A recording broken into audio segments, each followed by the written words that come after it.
Welcome back everyone. You might be in a weird situation where for some reason your iOS 14 device, whether it's an old iPhone or the brand new iPhone, may be experiencing some battery drains on iOS 14.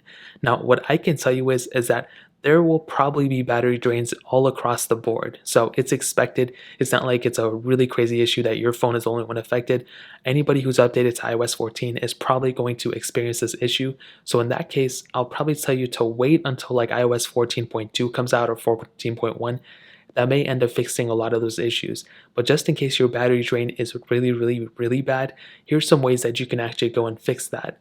Now, it's not going to probably fix the main issues, which is with iOS 14, but it's ways to get better battery life for the time being. Now, Apple just put out a little article on their own website that basically states what to do in the case where you're experiencing battery drain, and they actually acknowledge it, and they actually tell you to go and back up everything on your device and factory reset your device, which means erasing everything on your phone and then reinstalling iOS 14 and then restoring your backup basically. And that's probably the best way to go about doing it right now. You cannot downgrade that to iOS 13 yet. They took that away, so you can't even do that. But what you can do is back up everything you have in factory, reset your device by going to the settings, going down into general, and going down to reset and erase all content and settings. But don't do that yet until you actually go and back up everything. And I made a video on my main channel on how to back up everything. So make sure you do that before you go and do this. Once you do that, restore your device with your data from before, and that should end up fixing a majority of those issues. If it does, then you're set.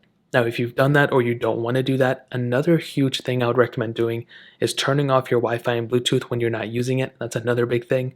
But a really huge thing that I see all the time, there's two different ones. It's notifications and background app refresh.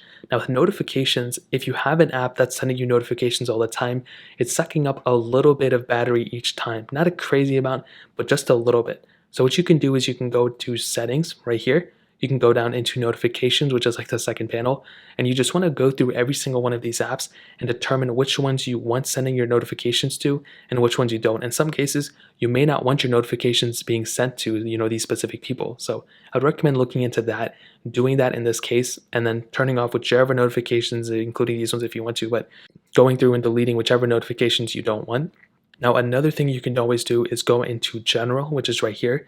There's a little tab called background app refresh. You can go and click here. Now, all of these apps are currently using my background app refresh. So in the background, they're refreshing.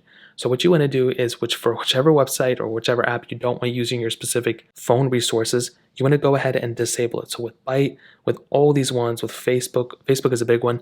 Whichever ones you turn off here, they'll basically stop allowing notifications being sent to. So you don't want to turn off things you use all the time, like Snapchat and all this stuff. But going through each one of these will actually help save a little bit of battery. Again, if you turn these off, it's going to turn off the notifications too, so that's another thing to keep in mind. But other than that, it's a pretty solid step to increase your battery life on iOS 14. Now, another thing you can do is limit the amount of apps that use your location as well. So if you go back into settings and you scroll down and you go down into privacy, which is right here, you'll see a ton of different things. But at the very top, you'll see location services. All you want to do is you want to go and tap there. And I have my location services turned off. So if you're not using your location services, you can go and turn it off. But if you have it enabled, you basically see a ton of apps down here that use your location. Now, currently they're not because I had it disabled. But for whatever apps here that you don't want people seeing your location from in the specific websites, then go ahead and turn those off. I keep saying websites, but it's apps. Keep turning those off, and that'll eventually save a little bit of battery as well. So that's really pretty much it. Those are some ways on how to save some battery if you're experiencing some huge battery drainage on iOS 14. If you guys have any questions or anything like that, let me know in the comment section below. Hit the like button, that means so much, but definitely hit that subscribe button. Every single subscriber that we get really does count, so it means so much for you guys to hit that. Also check out the other links down in the description as well. My Twitter, my Instagram, my second main channel. More importantly than everything else, I love every single one of you guys. Hopefully I'll catch you guys in the next video. Peace out till then.